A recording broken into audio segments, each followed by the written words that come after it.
Welcome back, and as we earlier said, of course, our usual Saturday morning segment, which is very interesting, by the way, talking or delving into the ancient Egyptian lives and history and culture. Today we talk about some terms or some words that we use in our daily life, or some names that we do not recognize that they come from the ancient Egyptian old language. And we keep using them every day. And until this very moment, there are certain countries, certain cities that still carry the same expressions, the same words, ancient Egyptian words. Nobody's better to tell us more about this particular issue than Mr. Bassam Al-Shammaa, the historian and author of Egyptology. Good morning, Mr. Al-Shammaa. Good morning to you, my dear. A very good morning to you, sir. As Dina kindly mentioned, those names in specific of some of the cities we do have in Egypt, we do not know its origin, or at least we do not have this correlation between its current origin and if they do have a special meaning when it comes to the pharaonic era. Do we have such names? I want the people to carry small block notes in their pocket in the morning and a small pencil. And by night, when you go back home, write and read all what you heard and what you said during your daily life and see how many of these words you know its meaning. You'll be amazed. You're talking hieroglyphs, you're talking Coptic before Christianity, you're talking Coptic after the entrance of Christianity through St. Mark in Alexandria, 1st century AD, you're talking Arabic, you're talking Persian, you're talking Latin, you're talking Italian, you're talking French, you're talking everything. This is an amazing melting pot that we call Egypt and we call the Egyptians. One of the most amazing things in this topic is names of cities, as you mentioned.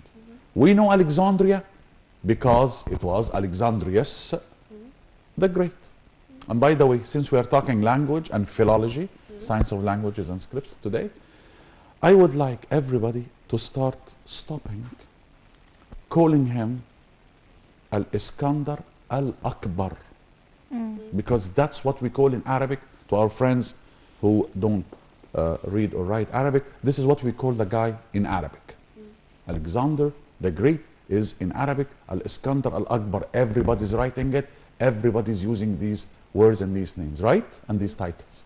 Well, of course, he's not Al-Akbar. He is Al-Kabir. Because at least in English, you're going to call him Alexander the Greatest. If he was Al-Akbar.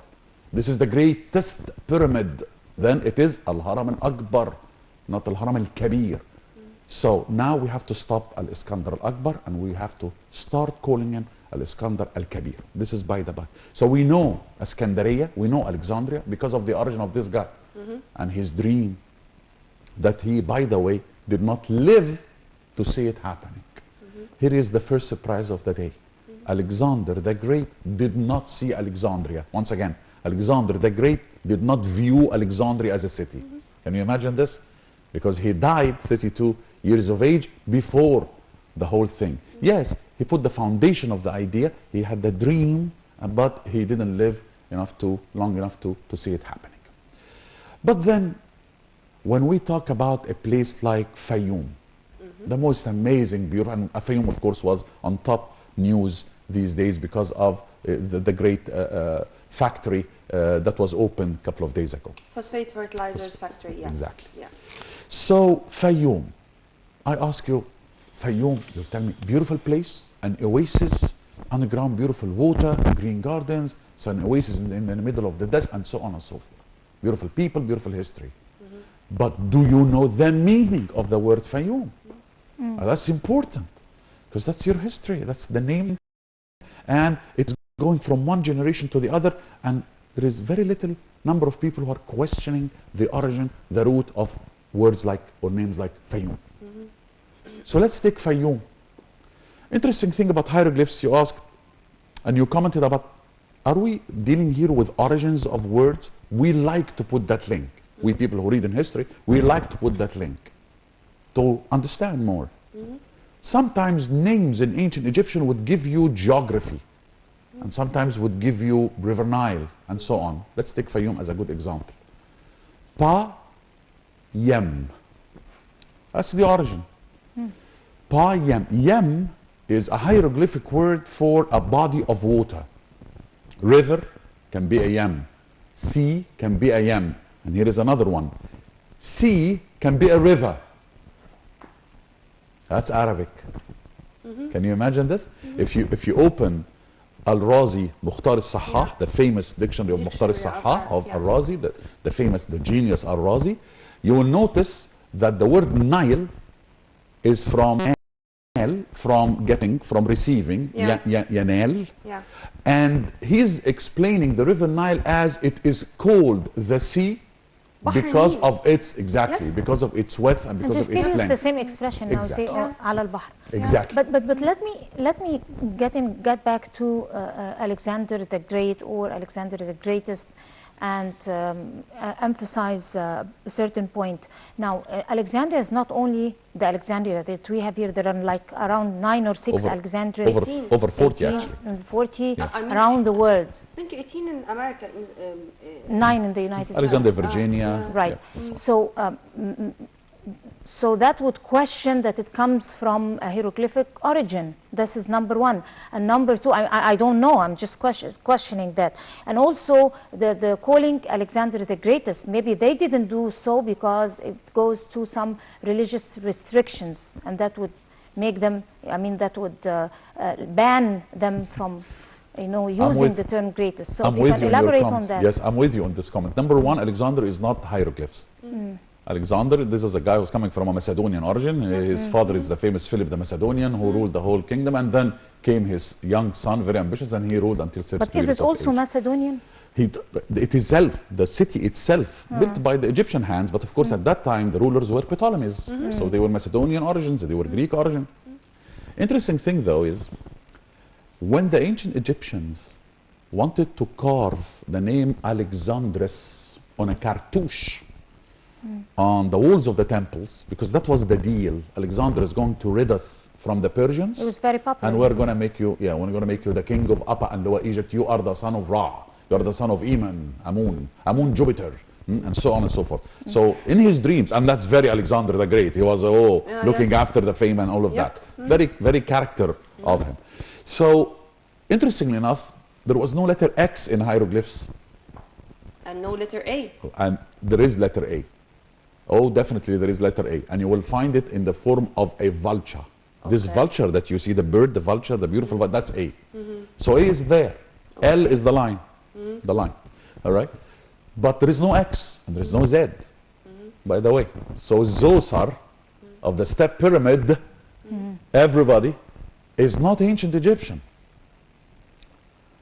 Really? Djesser, hello, welcome to ancient Egypt. Here is another surprise for you. Isis is not an ancient Egyptian name. What? Yes. Isis in Arabic with a Z, right? Not an ancient Egyptian. Why? One, no letter Z or Z in ancient Egyptian hieroglyphs. Two, it was Iset.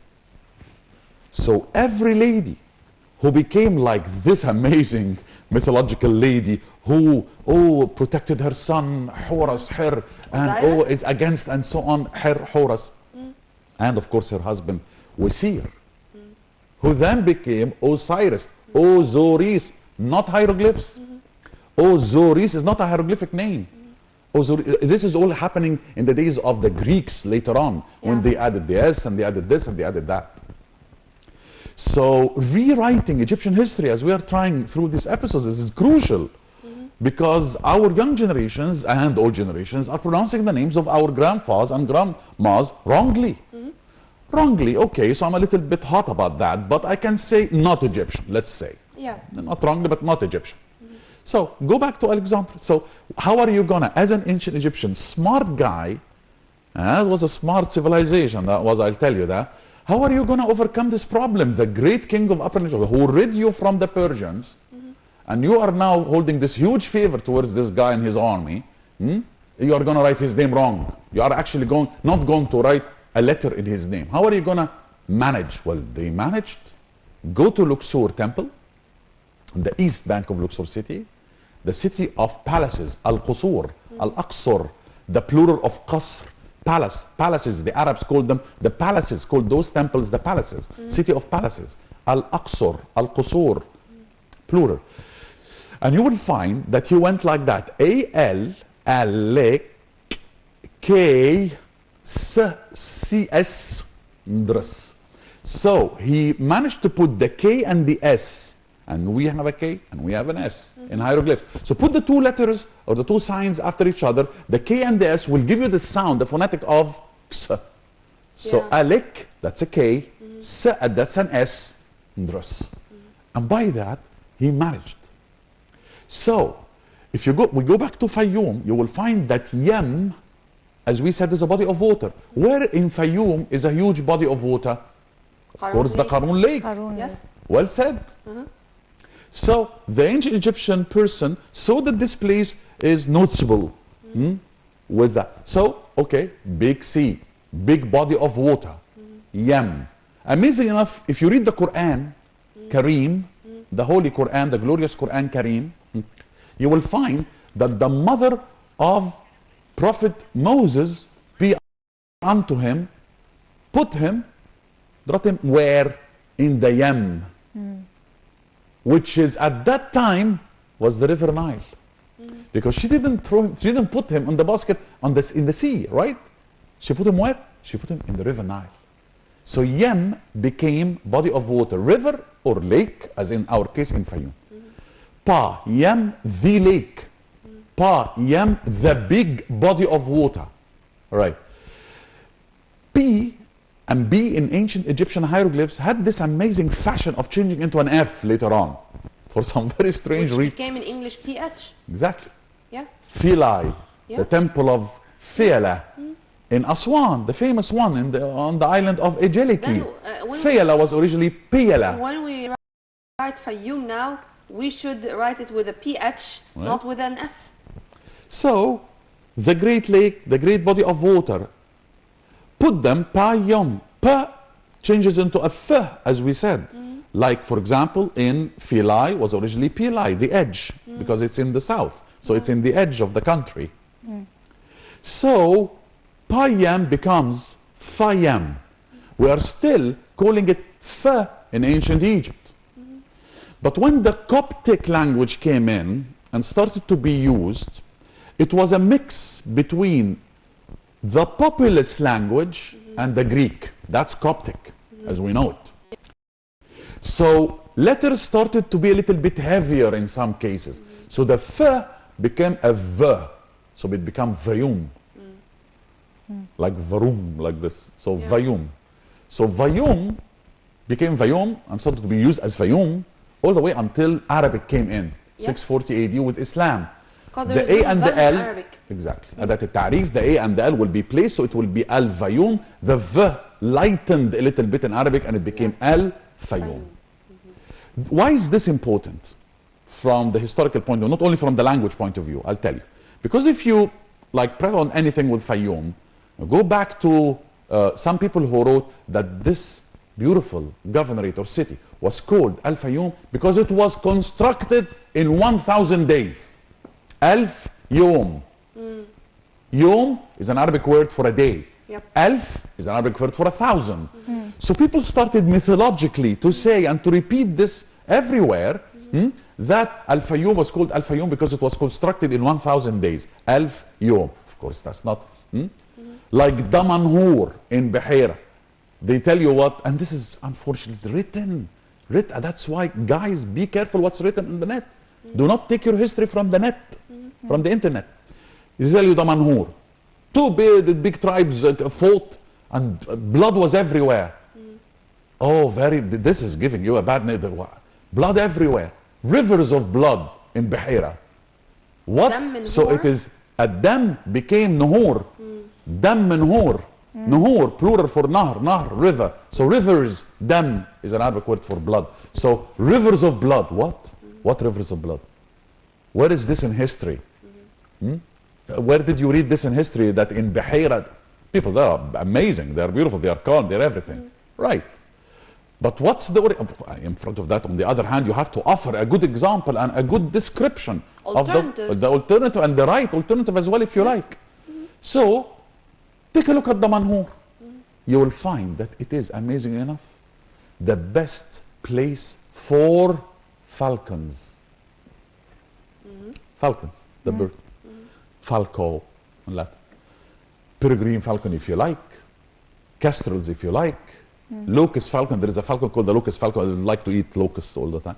So locust falcon, if you like. Peregrine falcon with the design that you see on the Eye of Horus.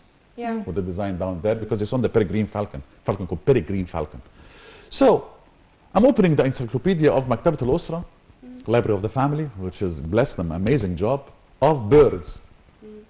I'm going like this, I'm searching for the falcon, and here it is written in that very amazing work for birds of Egypt, that the best place for falcons in Egypt to live in is the Manhur. Okay. Not Bahira, the Manhur. The Which is capital of the Bahir province. Bahir. Yeah. So there is some kind of a precision in the description. So I'm reading here and there, trying to find out, and our great scientists, and here what you find. Di men her. Her, hieroglyphics for Hor, Coptic. Hor, Coptic, the Greeks came in with the letter S, the famous S in everything, in the ancient Greek. So Hor, Coptic, Horus, Greek. So when you say Horus today, you're actually talking Greek. You're not talking hieroglyphs. Hieroglyphs is Her. Her, that's it. Open the Arabic dictionary. Al-Hor. That's one of the names of the falcon, because it soars in freedom. Yeah. And even the United States is the same thing. Yeah. Liberty.